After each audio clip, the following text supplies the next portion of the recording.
बोलिए प्रेम से सद्गुरुदेव की जय, सद्गुरुदेव की जय, सद्गुरुदेव की जय।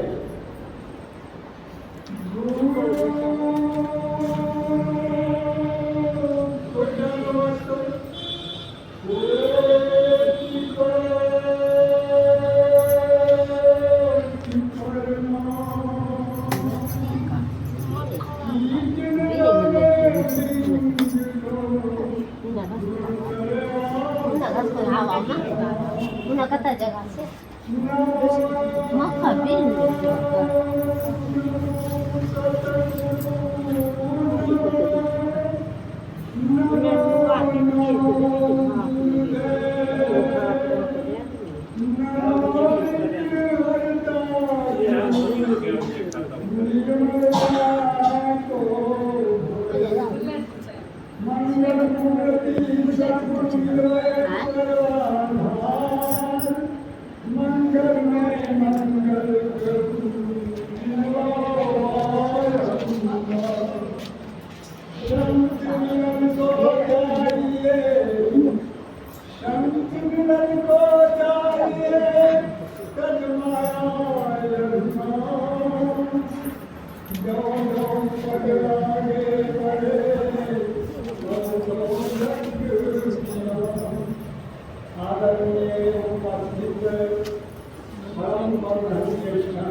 सद्गुरु देव की दर्शनार्थ हेतु मैं यहाँ पर आ गया हूँ।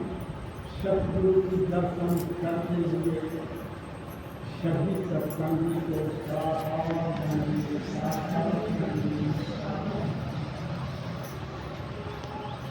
शाहर कबीर की वाणी में सुख सभी शामिल हो।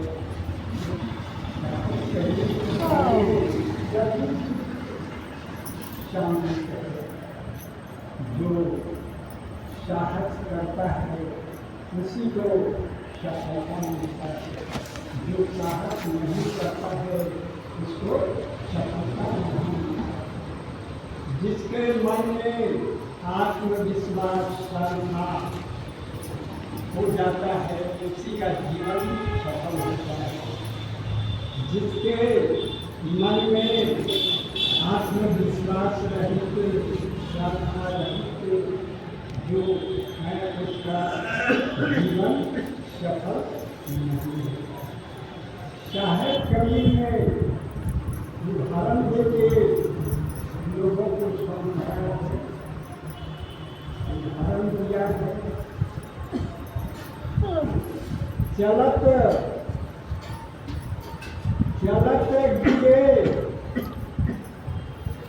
चलत गिरे ताको कहूँ ना दोष, कहे कभी पुकार के बैठे रहे कोस मार्ग चलत ताके गिरे ता कहूँ का न दोष, कहे कभी पुकार के बैठे रहे ता सिर दोष। शाहर कबीर ने कहा है जो मार्ग में चल रहा है अगर गिर गया तो उसका कोई दोष नहीं। तो शाहर कबीर पुकार के कहते हैं जो बैठा है अर्थात सिर को कोसरे में है, यह बहुत बड़ा उसके साहस नहीं रहता है। जो मार्ग चलकर गिर गया तो उसमें उसका कोई दोष नहीं है। और जो बैठे हैं या कोस रहे हैं तो क्या उसका जीवन सफल होगा? कभी जीवन सफल नहीं होगा। जो साहस करता है, जो साहस करता है, मन में विश्वास रखता है, वह विघ्न बाधा को सीधी बना के पार कर जाता है।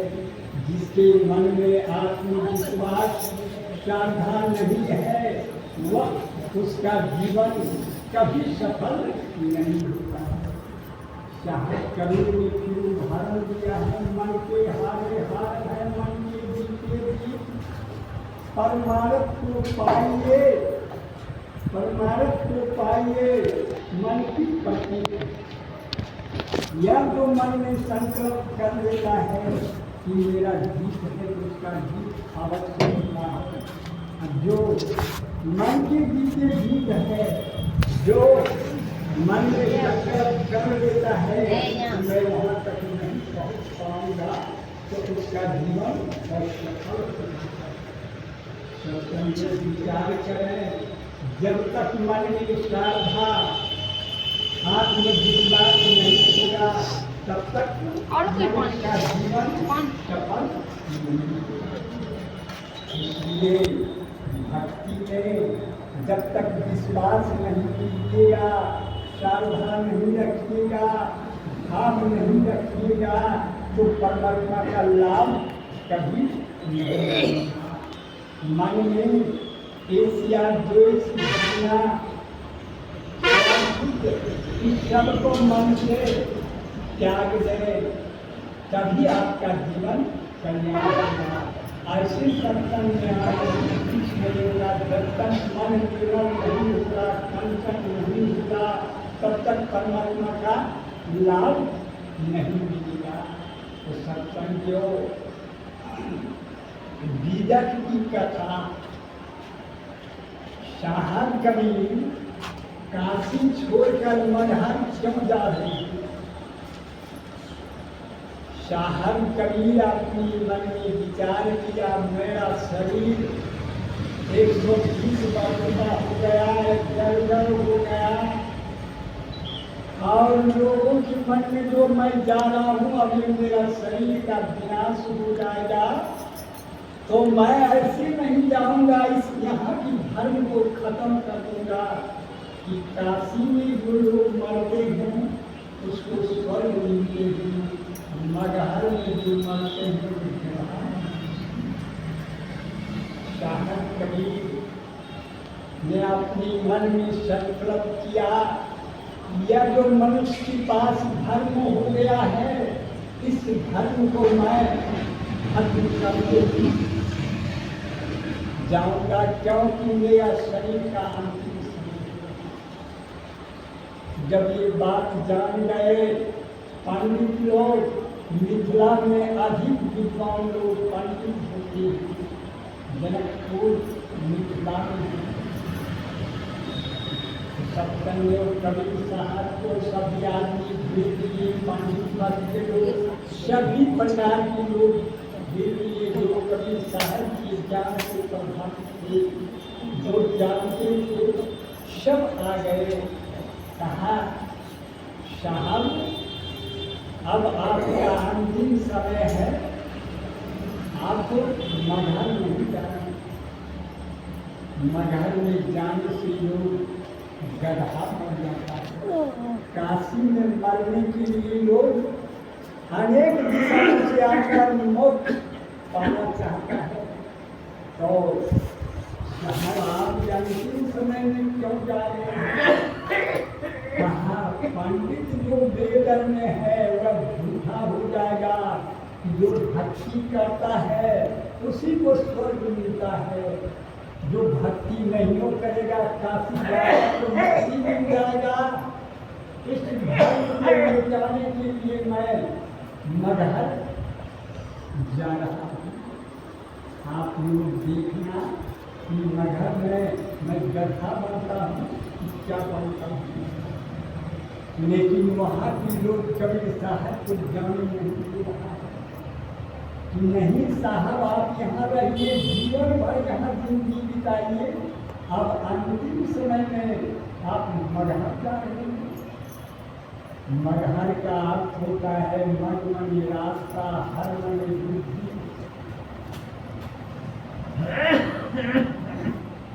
जिसके पास भक्ति की स्मृति है, भक्ति है, जिनके पास में आत्मविश्वास है, श्रद्धा है, जो भक्ति किए हैं, कहीं मरेंगे तो उसको स्वर्ग ही मिलेगा।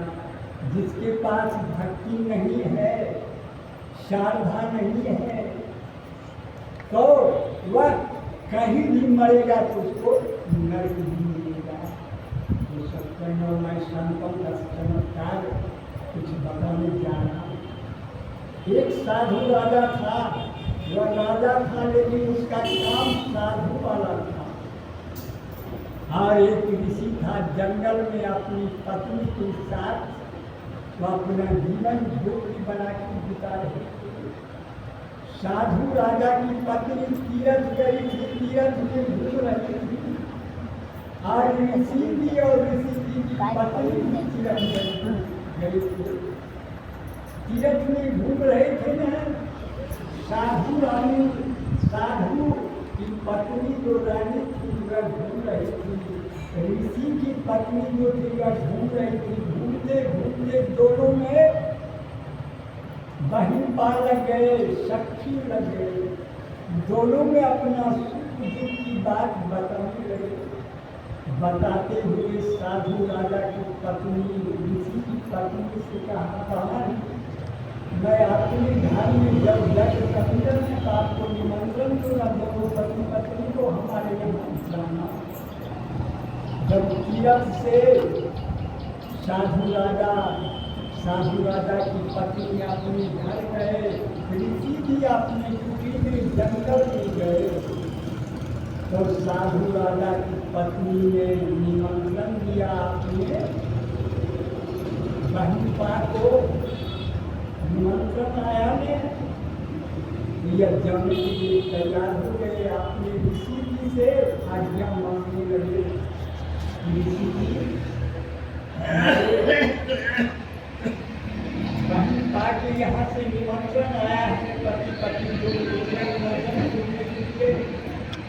कहा देखो, दोस्ती होता है पड़ोसी में, वह राजा है, हम ऋषि हैं, जंगल में रहने वाले, हमारे पास कुछ नहीं है, उसके यहाँ जाने से बेइज्जती होगा। वह राजा है, राज दरबार में हम लोग ऋषि मुनि हैं, वहाँ शोभा नहीं देंगे। लेकिन उनकी पत्नी जिद धरनी, ऋषि की नहीं जाना। ऋषि जी की बात नहीं माने, बाल हाथ, गिरिया हाथ, राजा हाथ, ये हाथ जो है बहुत बुरा होता है। ऋषि की पत्नी जिद धरनी, निमंत्रण पूरने के लिए गए। राजा यहाँ बड़े बड़े उनके दोस्त हाथी घोड़ा गाड़ी बिलोरो स्कॉर्पियो लेके पहुँचे हुए हैं। ऋषि जी एक हाथ में कमंडल और एक हाथ में टिक्का, ऋषि की पत्नी खंडहर की साड़ी, हाथ में फुलरिया लिए हुए राजा के दरबार में पहुंच गए।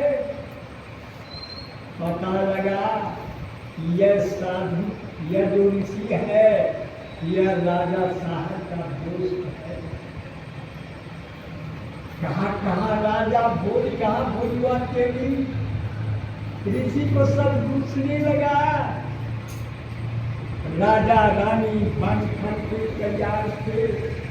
ऋषि और ऋषि की पत्नी को देखकर सब मुख घुरा रहे हैं। यह मेरे सभा को ढक दिया, मेरे दल को ये हानि पहुंचाया, भिखारी की तरह वो चले आए हैं। बहुत निंदा हुआ, राजा भी बहुत हटकारा अपनी मृत्यु को। ऋषि कुछ नहीं बोला, चुपचाप रहा। जो भोजन हुआ खा लिया, जब भोजन खा लिया तो ऋषि जी ने विचार किया, राजा साहब के पास पहुंचा। राजा साहब, साधु राजा, आपने निमंत्रण किया तो मैं आ गया। आपका निमंत्रण जो है मैं स्वीकार किया, जैसा हुआ वैसा मैं पहुँच गए। तो हमारे यहाँ कब जाइएगा, समय निकालें।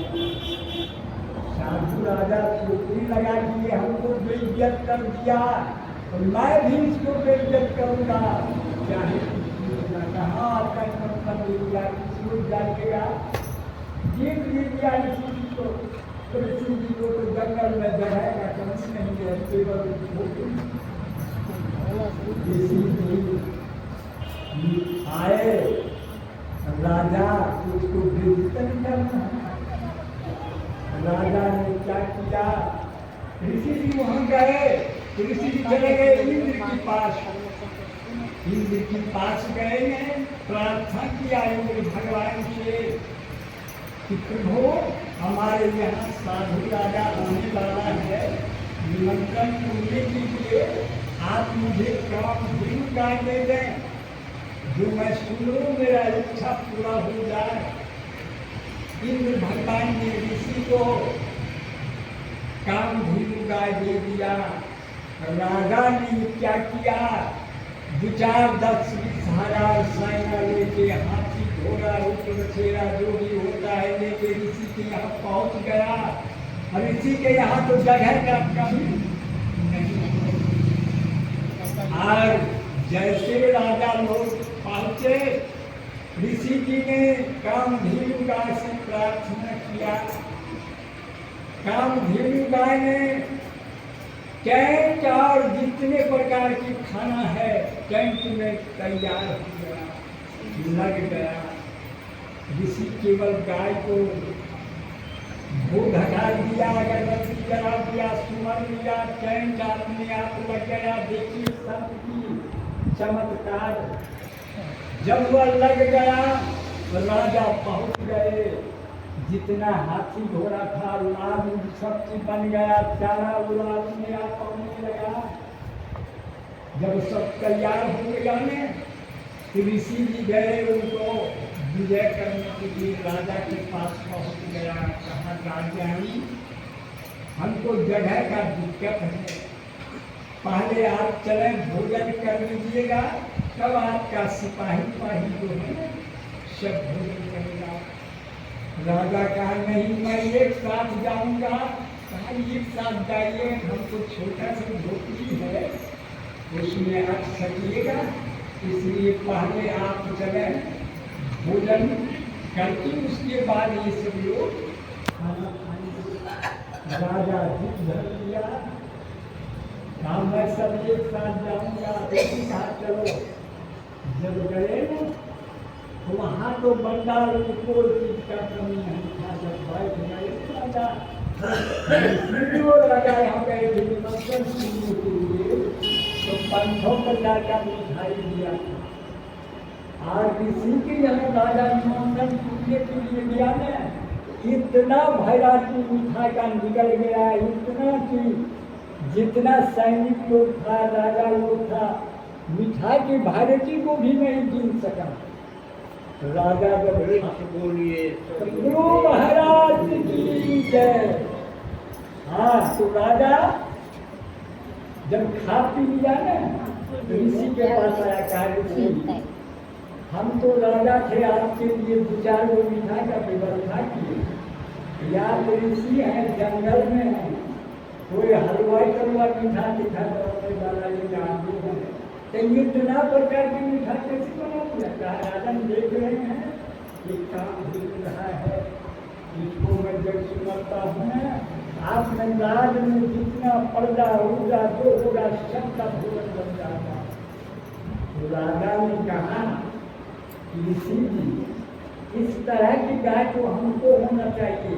400 लोग का खाना रोज बनता है, आप तो जो पति पत्नी है जो आदमी की काम भेजगाय से क्या होगा, ये हमको दे दीजिए। ऋषि ने कहा कि मैं इसको भगवान से उधारे लाया, अगर अपना गाय रहता तो आपको दे देता। राजा मजबूत था, सब चीज के साथ था, गाय को पकड़ना चाहे। ऋषि ने कहा गौ माता जहाँ से आई वहां तक चले जाओ। गौ माता उड़ गए, राजा ने तीर मार दिया।